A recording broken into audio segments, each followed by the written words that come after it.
On this Wednesday night, Nova Scotia's strategy to treat its ailing ERs. The needs of the system have expanded. The plan to inject workers, what it's lacking, and the reaction. Canada's defense minister goes to Ukraine. And I saw evidence of unspeakable horrors. The heavy weapons Ukraine keeps pleading for and what Ottawa is promising.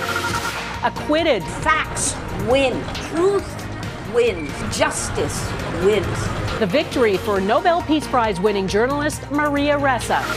Plus, spreading their wings. NASA and Boeing join forces for a new era in flight.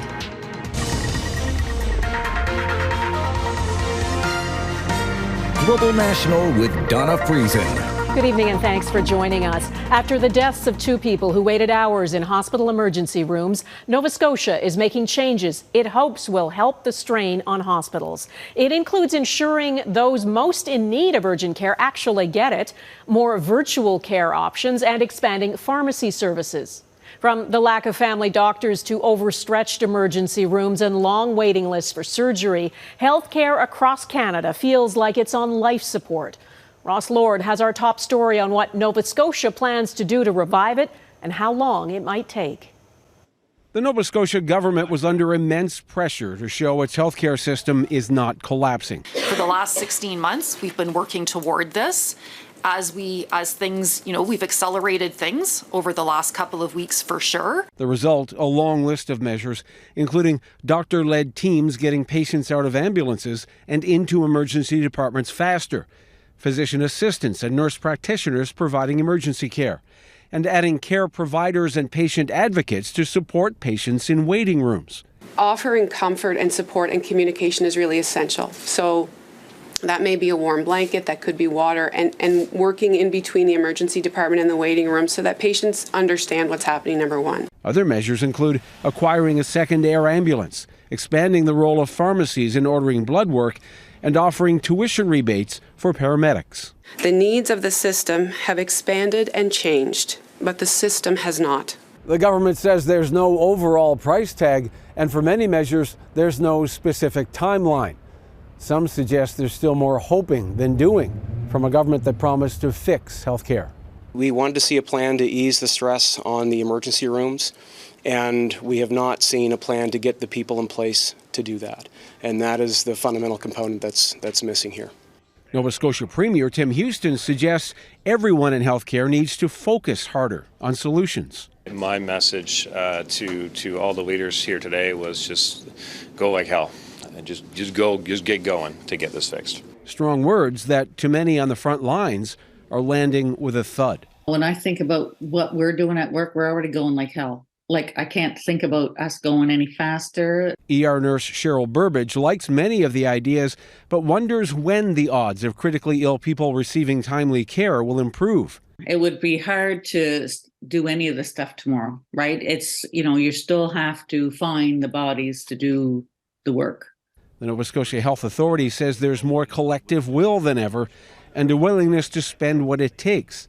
Less clear is when those investments will start making a difference. Ross Lord, Global News, Halifax. Now to Ukraine and what the country's president calls a dark day. A helicopter has crashed near Kyiv, killing at least 14 people, including some senior government officials and a child on the ground.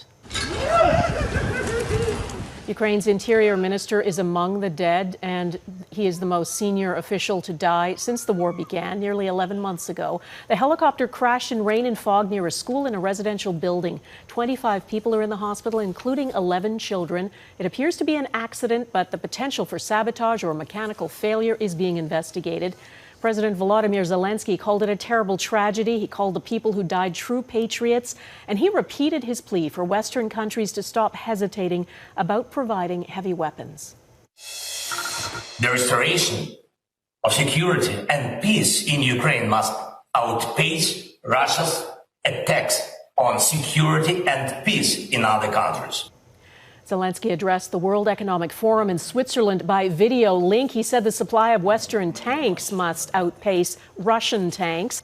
Canada's Defence Minister Anita Anand made a surprise visit to the Ukrainian capital today. And though she isn't promising tanks, she did commit to sending 200 Canadian-made armoured vehicles. Mike Drolet reports on the contribution and what's missing. In a tour that only scratched the surface of the war in Ukraine, Canada's defense minister was still astonished at the rows of burnt-out tanks and walls filled with pictures of the dead. I saw evidence of unspeakable horrors. If anything, the visit to Kyiv strengthened her resolve that Canada, alongside its NATO allies, continue to support Ukraine. There is a price to helping Ukraine, which includes the weapons and the vehicles and the ammunition that we have provided. But the cost of doing nothing is far greater. To that end, she announced that $90 million of Canada's previously announced $500 million commitment in military aid would be used to buy 200 Senator armored personnel carriers from Mississauga-based Rochelle, which Zelenskyy says they need more than ever. How long will it take for you to fill that order? So we plan to deliver all 200 vehicles by this coming summer. And this is a very unusual and unprecedented speed. And one of the reasons that we were chosen, among other reasons, is that we're able to fulfill the project on time. Of the near 200 senators already in Ukraine, Canada paid for 8. The rest were bought by NATO allies. The Ukrainians have also asked for Canada's Leopard tanks, which Anand says is part of an ongoing discussion. What the Ukrainians want is to have an ongoing pipeline of equipment that is offensive. Provide them with whatever you can.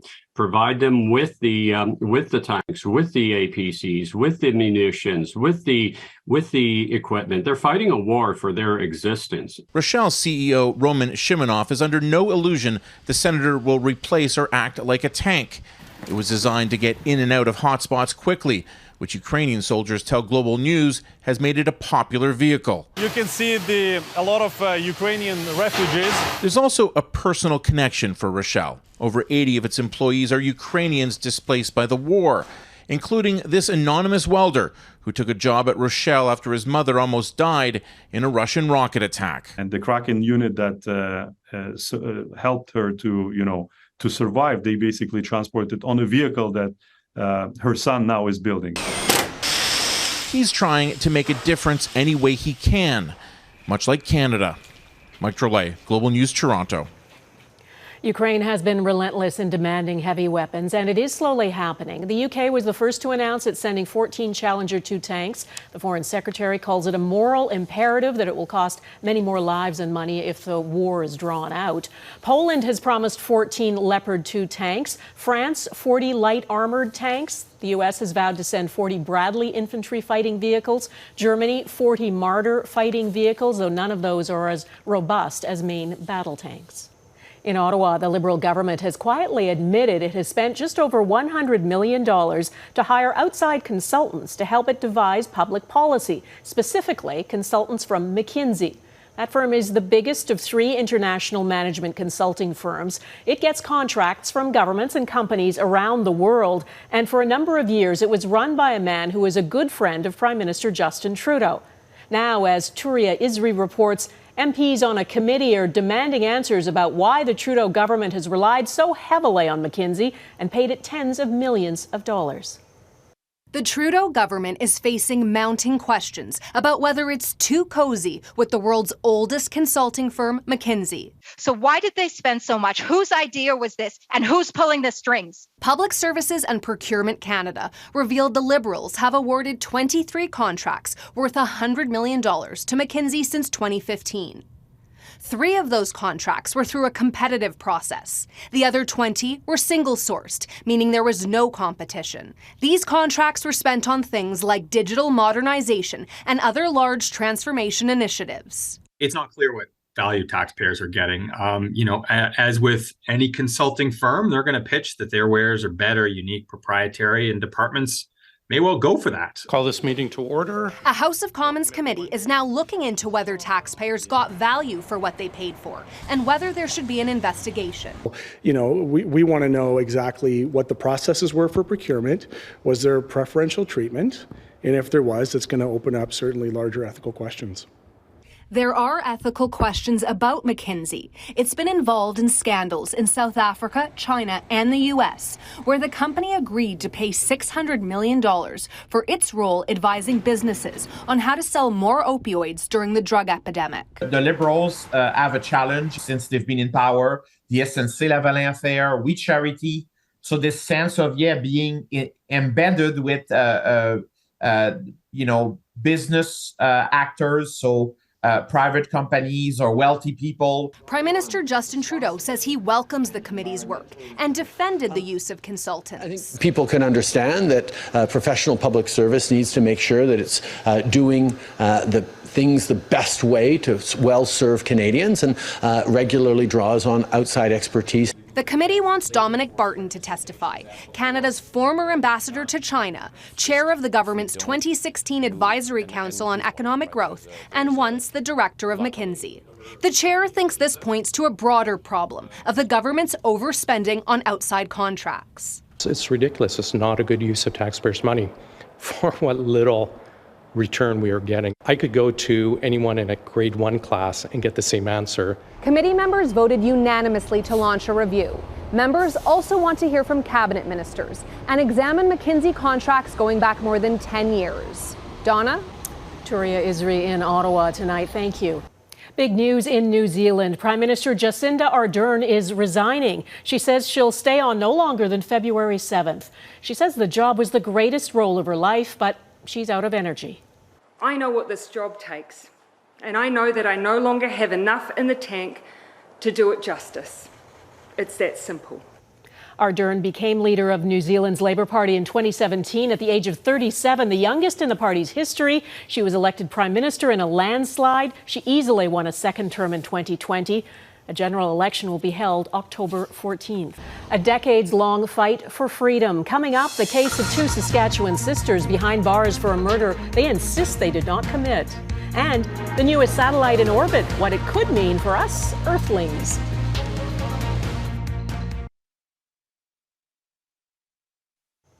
Two sisters in Saskatchewan who say they were convicted of a murder they didn't commit were hoping to be released from prison today. They spent 30 years behind bars. A federal ministerial review has been looking into their 1994 second-degree murder convictions.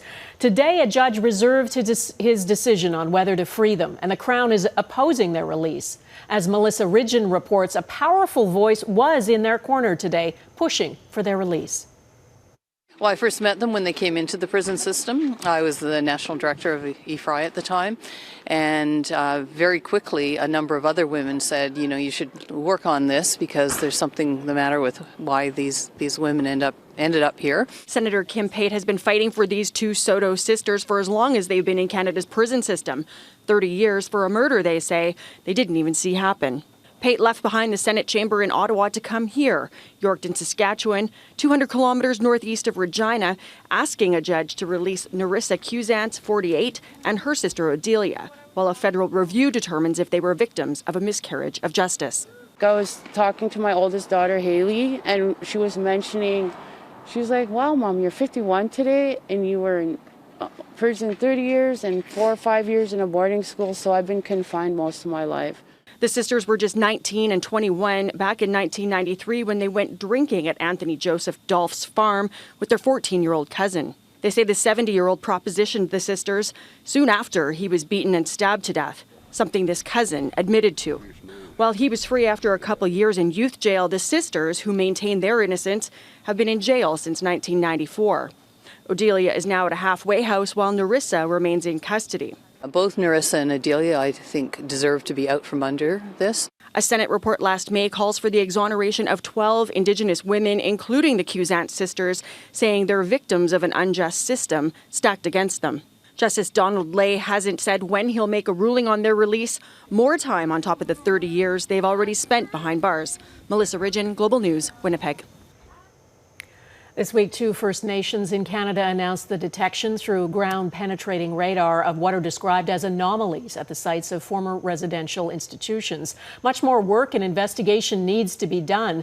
And with the number of discoveries expected to rise, there is a growing push for the federal government and for churches to help in the process by releasing key historical documents in their possession. Neetu Garcha reports.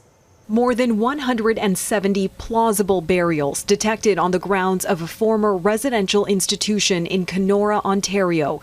Survivors, like the mother of the nation's chief, Chris Skeed, were the ones who led the search. This is the second time that I've ever heard her speak of the residential school. I'm 51 years old. She's in her late 80s. He says the community's next steps include using cadaver dogs to search more wooded areas. We're going to be looking at still commencing more searches. This discovery has changed everything. It's the second such announcement in a week after Star Blanket Cree Nation in Saskatchewan said more than 2,000 anomalies were found along with a child jawbone near a former residential school site there. In downtown Vancouver, survivors are gathering this week for a national conference held by the Office of the Independent Special Interlocutor for Missing Children and Unmarked Burials, Kim Murray. We want to know how many children died in Indian residential schools. We want to know what they died from. We want to know where they're buried. Critical elements of that work are school records still held by Ottawa and various churches. Many have been turned over, but she says there are clear examples of records still in the federal government's possession that survivors have been unable to access. The children of Shingwak have been trying to get access to Treaty Payless to identify 2 of the boys that they know drowned at the Shingwak school in Sault Ste. Marie. And Canada has refused to provide those records to them. Survivor Phyllis Webstad and founder of Orange Shirt Day says she's attending to stand with others. I'm here to support the families that do have loved ones missing. And she's highlighting how the institutions severed the ties through which culture was taught and sustained, resulting in a loss of traditions and language. I wish I knew my language, so that I could have words to properly describe my feelings and what's happening. At an event focused on what Murray calls the pulse of a revolution. Data is power, and who owns the data has the power. And it's about Indigenous people taking back their data and taking back their history. And that's the revolution. By connecting the facts in those documents to the truths of survivors. Neetu Garcha, Global News, Vancouver. You can see the full interview with Kimberly Murray on our website, globalnews.ca. A reminder, there is support for survivors. A 24-hour crisis line is available for anyone experiencing pain or distress as a result of their residential school experience. You can call toll-free and speak in confidence. The number is 1-800-721-0066. Legal victory ahead, what Nobel Peace Prize winning journalist Maria Ressa is celebrating.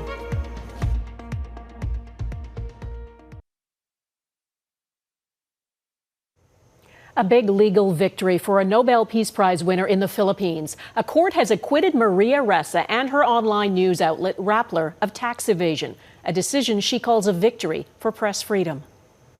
Today, facts win. Truth wins. Justice wins. The country's Court of Tax Appeals ruled the prosecutors failed to prove Rappler evaded tax payments over a 2015 deal with foreign investors. Ressa believes the charges laid by the Philippines Department of Justice were a politically motivated attempt to muzzle reporting about the country's violent war on drugs. She calls the decision a triumph of facts over politics. This acquittal, kahit na medyo matagal po, is not just for Rappler. It is for every Filipino who has ever been unjustly accused. Rappler and Ressa still face other legal battles, including a separate tax case and an appeal filed to the Supreme Court over an online libel conviction. The charges were laid during former President Rodrigo Duterte's administration. Ressa is a vocal critic of Duterte, who led a brutal war on crime that saw thousands killed. It also triggered an international criminal court investigation into possible crimes against humanity.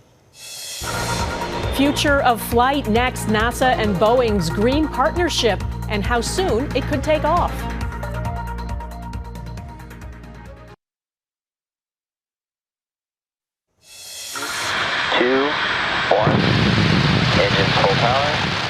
Another Falcon 9 rocket launch from SpaceX today, this time carrying a next-generation GPS satellite into orbit. The satellite by the U.S. Space Force will help modernize and enhance navigation services back on Earth.